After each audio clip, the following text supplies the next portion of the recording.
This is video 4 and the last one I'm going to put up. This is my dad, Edward VIII. This is the imposter, one of them that married Wallace Simpson, became the Duke and Duchess of Windsor illegal. This is where I was taken by the kidnapped. This is 43. I was taken there in 41. And they're dressed up here. They had no cars, nothing. This was a deliberate photograph, just like the cutting off of my finger here. If I can show it. It grew back, but then I was writing about mind control and Tesla files in the book I tried to get published, MD License Skill. They cut it off right here at the joint, just above it, right here. And it grew back. It was horrible, but that was right after they kidnapped me and brought me over there. It was the same two guys that had left me there, come back and cut my finger off. It's not a joke and it's sick, and I didn't remember it until after I started finding out in late 83 about my kidnapping, my real name. I started to put on here, hey, Elizabeth and Diana and all your brood there, the family there, do you have a missing finger running around there somewhere? It grew back. So you can grow limbs back. The Tesla file was stolen. You can create an illness or cure it. So this is what I was trying to tell about in the book and programming, like programming someone to shoot Larry Flint and the Virginia Tech next door, etc., Columbine, you name it. We're all programmed shooters. But I want to get back to Pellin. This is the fourth one. She married John Guy Childers. There was a divorce that would at least, and any fool could have looked at this. I went and tried to have it enforced, the divorce enforced. It was done with a Attorney Ruff, who was very prominent in Cobb County, and it was a divorce was finalized in October, I think the 13th, I know of 73. So it gave me, and he went into my attorney and made these arrangements. He dictated to my attorney what to say and do. That anything he had would be, or ever had, would be shared, half mine. And that in it, he was supposed to pay alimony and child support. And the alimony would have kept me off the street and give me a place to live.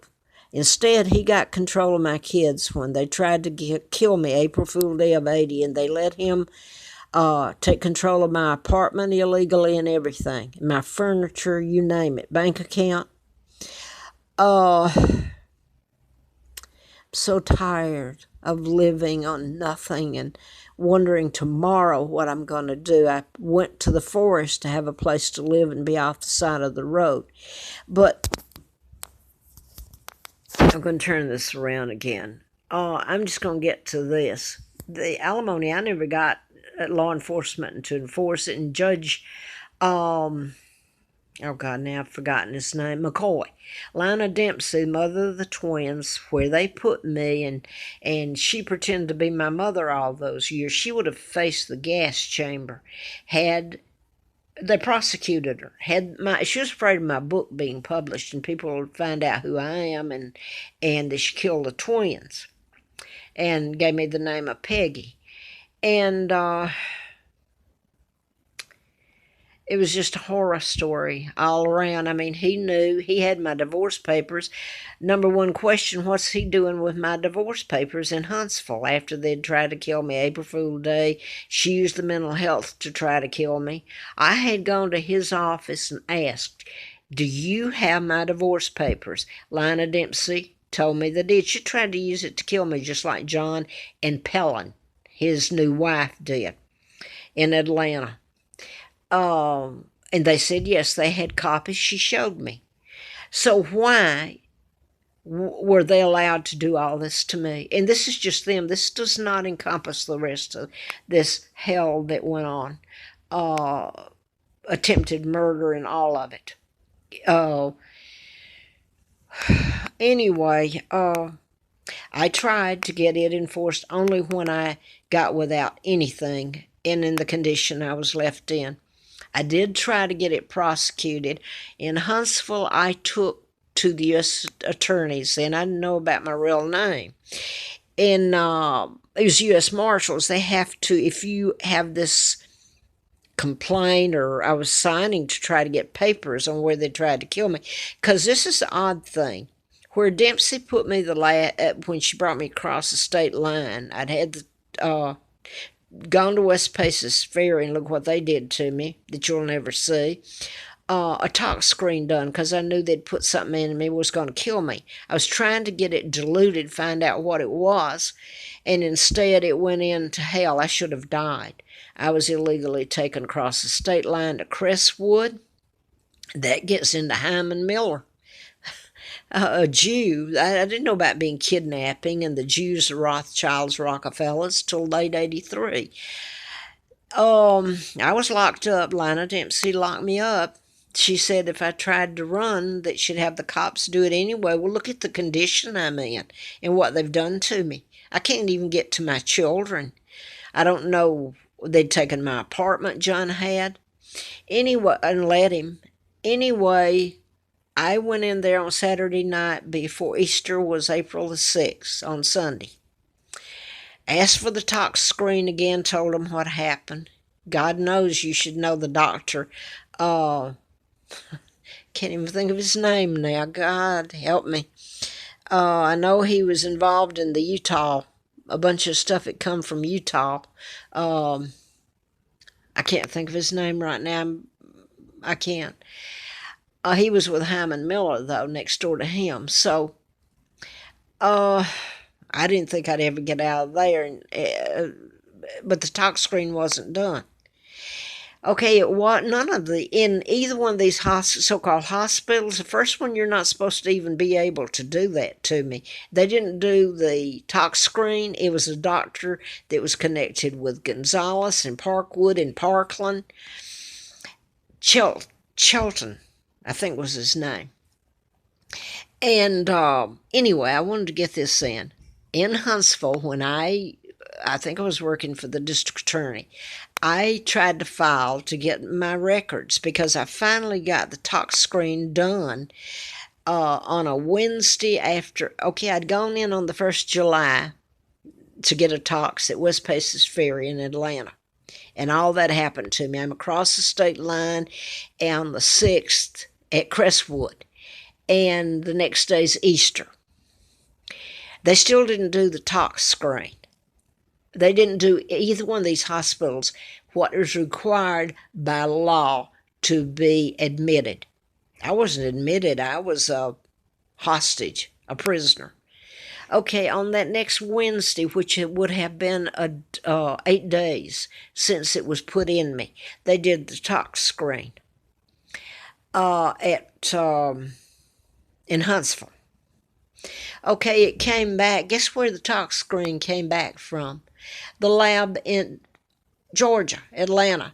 By the way, the girl that worked for the lab there, this is the state lab, tox lab, did type my book while I paid her. I got her out of the phone book. I thought I run an ad, and she told me if I needed to know what was going on with the book, this is back before this happened. This is back in about 79, 78, to call her. The phone number she gave me was for the Atlanta Crime Lab.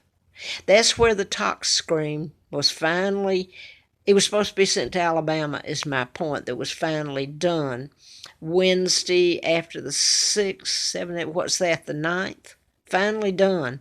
And they found 0.19 antifreeze, ethylene glycol. And I forgot the other stuff that was in there. I didn't even know what the hell it was. The odd thing is they wouldn't let me have it, but they let John Childers, my ex-husband, have it. Now, here's where I'm going to end this. I could never get anyone to touch. I should have had some money at least from, if I couldn't have it from my family in Europe or anyone here help me, I should have had it from the life insurance policy. He had married Pellin, this woman, which this was to be given me whether he married or I remarried or the life insurance, and it was all legal and everything. I do know this. She tried to help kill me with John by using exactly what Lina Dempsey did, the mental health system. Now then,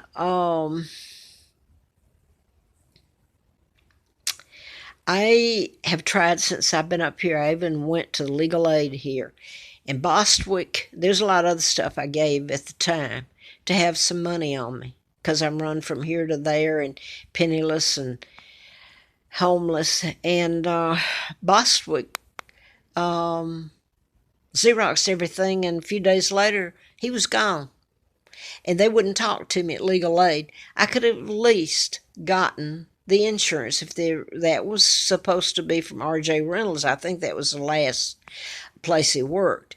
Anyway, I'm going to say this and not mention the agency unless I had to, and I don't know if they would back me up. But 1999, I didn't know when John actually died. I tried to call R.J. Reynolds. I did all I could. I turned it over to legal aid. But in 1999, this agency told me, and they didn't have to, I didn't ask them, they said that John's wife had copies of the divorce, which if she did, and I'm sure she did, believe me, she would have known if she got any policy from John Childers' death that it was mine, that it was illegal, she cashed it or anything. This woman tried to help, and John killed me after April Fool Day of 80. Used the mental health system to do it. And Cobb County told her she couldn't sign it. She wasn't kin to me. I'd never even met the woman that I know of. Anyway, I'm going to give you her name. I've tried, and they told me now that I'd have to go to probate. So I don't know anything about her because it's been so long, because I can't get an attorney or the law to work for me. I'm going to give you her name. She's got 2 daughters. I thought she had and if you look in I don't have it right now before me, but I'm going to give you her name. And I bet you anything that she took that money. It's unbelievable what they've done. Her name is Twyla Joyce Pellin Childers. I think she remarried after then and lived in Lawrenceville and out at Rutherford, Georgia or something. I would like for her to be put under oath if she's still alive. These people have all gotten away with all this. No one's gone to prison. And after a friend told me in 84, I already had put stuff up on Facebook. Well, he just showed me how to do it and suggested it. I was going to get the YouTube anyway, so I don't want to get him in more trouble if he's in trouble for helping and doing the right thing. Anyway, I started putting all this up on YouTube. Now then, the Dempseys, there's one of them left named Jean. I think she's still alive. I haven't talked to her. I put all this up, and it's ugly. It's the truth, every bit of it. She got my phone number and called me, and right away she starts, so this is a few years ago, about 4 years ago now, or 3, 4. First thing she says, well, I heard you think you're the Queen of England. That's crazy. Then I told her to go back and look at what I'd put up. So she's going to continue with Lina Dempsey, her sister. They're all dead. She's the youngest, and she's alive. Using the mental health system. Say you're crazy. I told her about Annie Carter. That's the one next to her youngest. Who had, when I had this from Larry Flint in the Larry Flint car, because then it looked like I had a support system. And they couldn't get away with all this crap. And by the way, the sheriff there was on my side. You better believe it. He probably kept them from trying. Yeah, it's unbelievable what they did. She did confess to me and tell me that they'd always known who I am, that their mother told them, swore them to secret about the killing of the real Peggy and Carl, and about my real identity. And I gave some dates about when Tressie, one of the sisters, was to Annie, which she knew then. I knew too much. I could remember too much. Being in Fairfield, Alabama, I believe it was, at some kind of schooling and other things. So Annie Carter, I mean, she thought it's just me and her, so she told me the truth about it, that her mother swore them to secret and they kept it. Instead of when Jean, the baby, the only one alive, well, the youngest of that family, called me, rather than trying to go and tell it, no one in that family told about a kidnapping or a murder. She come at me. It was quite odd. And not once did they're Christians, you know. Her son's a preacher. Jean's is. They all go to church, went to church on Sunday. Go to Sunday meeting Baptists. Covering up murders, 2 murders. And what do you call what they did to me? A kidnapping and torture and trying to kill me over and over to shut me up. And now then I can't even get a life insurance policy to help me with a place to stay or live because a woman married my ex and illegally. I'm sure there was a policy left, and I'm sure she has it, and there was no reason for this agency. I'm not going to call them into it because nothing will probably be done about it. She spent the money, and what? All of this was illegal, and she should be locked up.